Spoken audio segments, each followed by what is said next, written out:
कमल के फूल वाले किसानों के सामने कांटे लगा रहे हैं। जब ये कंपनियां अपनी मर्जी से डाटा बैन कर देती हैं, आप सोचिए अगर बदकिस्मती से इनके हाथ में आटा आ गया तो ये आटा भी ऐसे बैन करेंगे।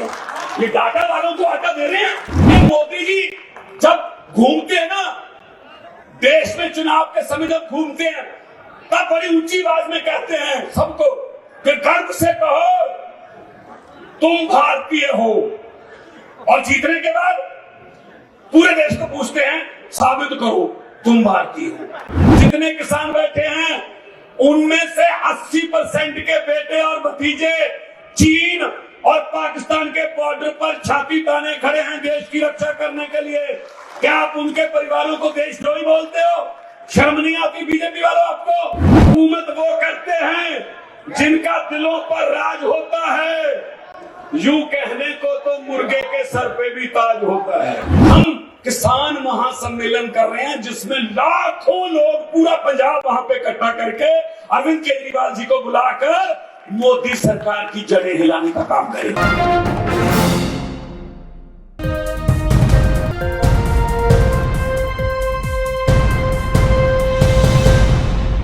अपर हाउस में, राज्यसभा में मेरे साथी और बेबाक तरीके से फुटपाथ से लेके संसद तक आम लोगों की बात को उठाने वाले भाई संजय सिंह जी, उत्तर प्रदेश इकाई के सभी ओहदेदार साहबान और दर्जा बदर्जा आम आदमी पार्टी के जितने भी नेतागण आए हैं, और सबसे बड़े आम आदमी पार्टी की और आम आदमी की और देश की रीढ़ की हड्डी जो मेरे सामने मेरठ की क्रांतिकारी धरती के लोग बैठे हैं, मैं सबको नमन करता हूं। मेरी तरफ से नमस्कार, सत श्री अकाल, वाहिगुरु जी का खालसा, वाहिगुरु जी की फतेह। दोस्तों, पिछले 100 दिन से, लगभग 100 दिन हो गए, किसान दिल्ली के अलग अलग बॉर्डरों पर बैठे हैं, अपने परिवार सहित बैठे हैं, बच्चों सहित बैठे हैं। वो -2 डिग्री टेम्परेचर की ठंड में भी बैठे थे। अभी टेम्परेचर बढ़ रहा है, 50-55 तक जाएगा, तब भी बैठे रहेंगे, क्योंकि मैंने पार्लियामेंट में भी कहा था किसान को मौसम से मत डराओ।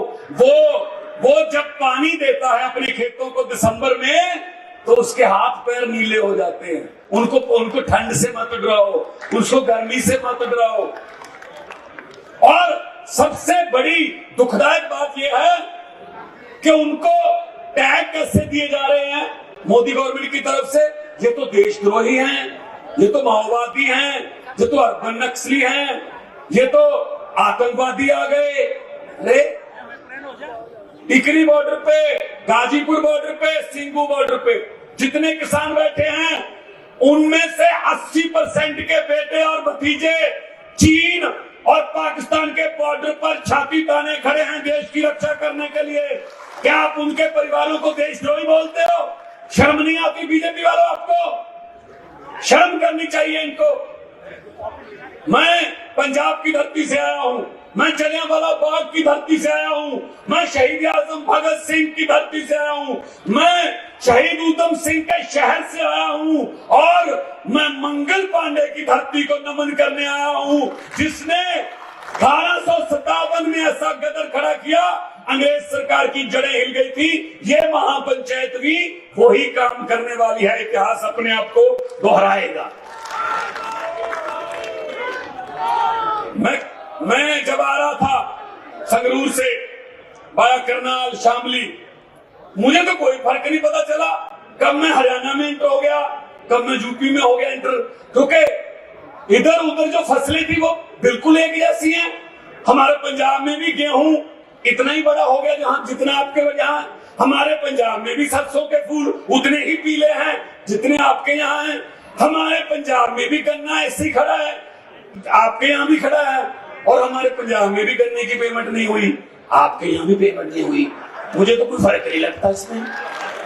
समस्याएं सेम है, समस्याएं एक है तो समस्या एक है तो उसका हल भी एक है।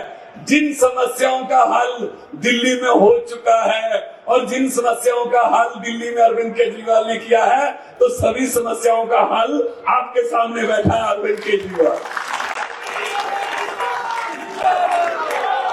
दिल्ली की लड़ाई को याद करो, जब दिल्ली में अरविंद केजरीवाल लड़ते हैं, कौन होता है इनके साथ?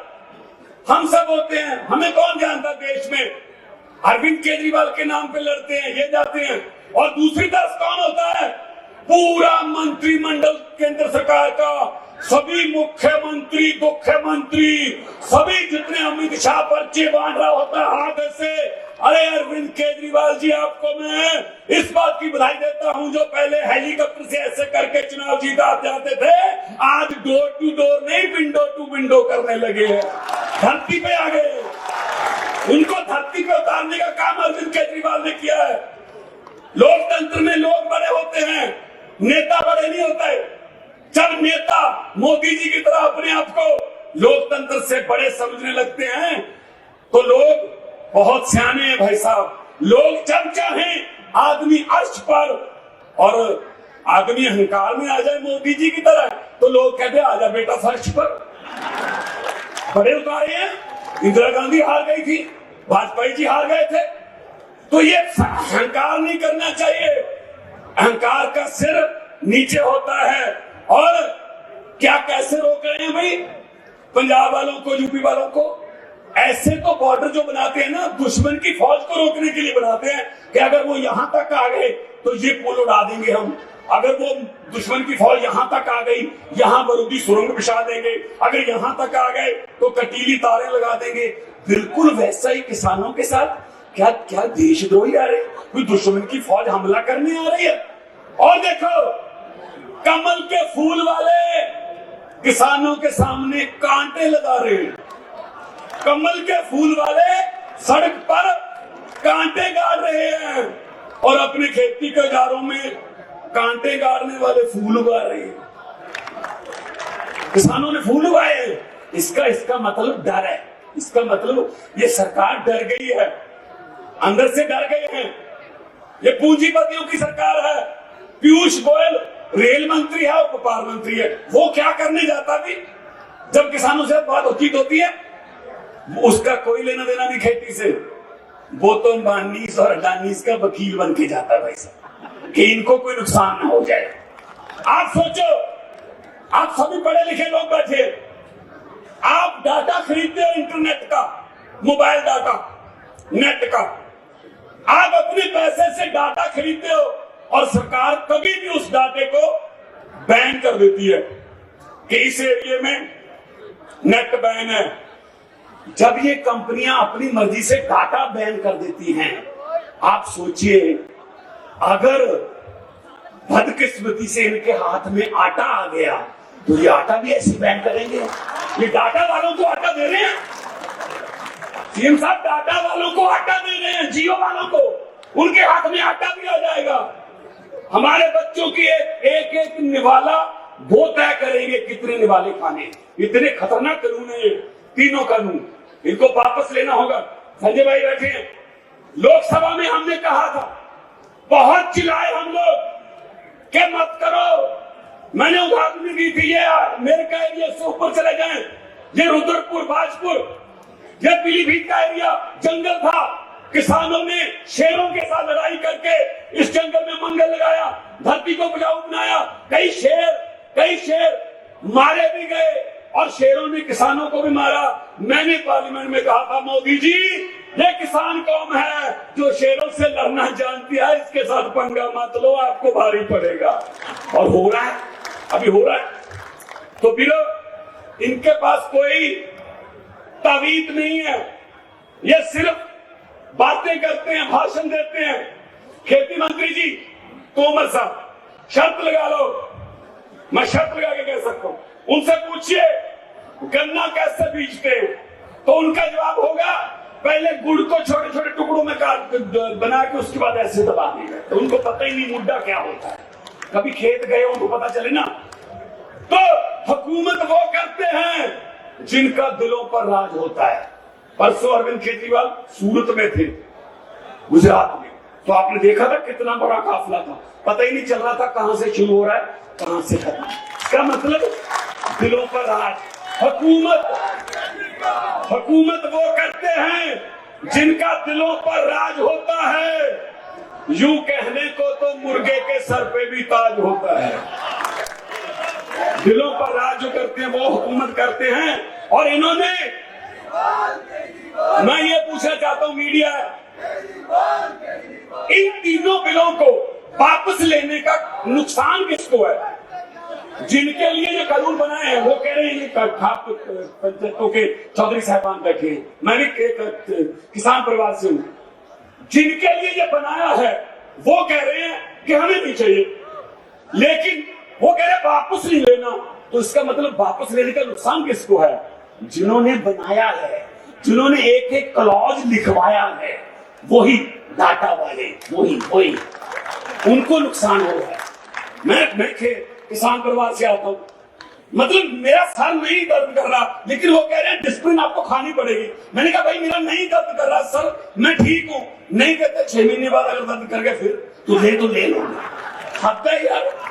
ये मोदी जी जब घूमते हैं ना देश में, चुनाव के समय जब घूमते हैं तब बड़ी ऊंची आवाज में कहते हैं सबको कि गर्व से कहो तुम भारतीय हो, और जीतने के बाद पूरे देश को पूछते हैं साबित करो तुम भारतीय हो। ऐसे कानून लेके आते हैं। इनको असल में इनको ये हो गया कि बड़े बड़े सीए वगैरह के कानून हम लाए, लोगों ने विरोध किया, लाठीचार्ज किया, आंसू गैस के गोले छोड़े, चलो खत्म। लेकिन इनको ये पता नहीं था कि अब पाला किसान से पड़ा है जो मिट्टी से सोना उगा लेता है। अब पाला उसके साथ पड़ा है। अब छेती जल्दी ये आंदोलन खत्म होने वाला नहीं है। कई लोग पूछते हैं हमसे कि अब क्या होगा, शायद ये बिखर गया। नहीं, बिखरा नहीं, ये फैल गया। देखो यहां तक आ गया, शामली महापंचायत हुई पंजाब में। मैं आपको बताना चाहता हूं, आपके दोस्त मित्र कोई होंगे, पंजाब में 21 मार्च को दिन एतवार को मोगा जिले के बागा पुराना में हम किसान महासम्मेलन कर रहे हैं, जिसमें लाखों लोग, पूरा पंजाब वहां पे इकट्ठा करके अरविंद केजरीवाल जी को बुलाकर मोदी सरकार की जड़ें हिलाने का काम करें 21 मार्च को। जो मैं आखिरी 2 लाइनें कह के अपना स्थान लूंगा क्योंकि मुख्यमंत्री साहब ने बोलना है। जो ये कहते हैं ना कि पता नहीं क्या हो गया क्या होगा, मैं उनके लिए 2 लाइनें कहना चाहता हूं कि इंसाफ का दिन नहीं चढ़ेगा जिन लोगों के दिल से ये डर नहीं जाता। इंसाफ का दिन नहीं चढ़ेगा जिन लोगों के दिल से ये डर नहीं जाता। मेरठ की क्रांतिकारी धरती से मैं कह रहा हूं कि उनको समझा देना कि रात लंबी होने का मतलब सूर्य मर नहीं जाता। सूर्य चढ़ेगा, यहीं से चढ़ेगा, इसी धरती से चढ़ेगा।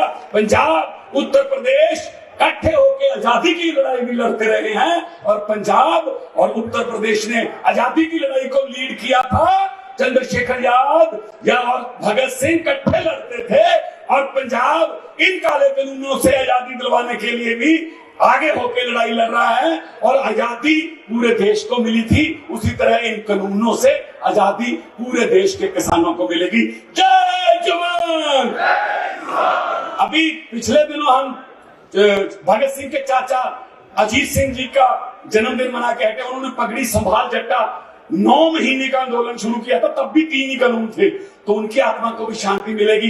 दोनों हाथ ऊपर कर 2 नारे लगा दो, उनकी आत्मा को शांति मिलेगी। हैं अभी जो हमारा इनकलाब का दिया जगा कर बैठे हैं, दोनों हाथ ऊपर का उठाकर 2 नारे लगा दो, इनकलाब, इनकलाब। सभी अहम खबरों के लिए न्यूज़ MX को सब्सक्राइब करें, साथ ही बेल आइकॉन को जरूर दबाएं।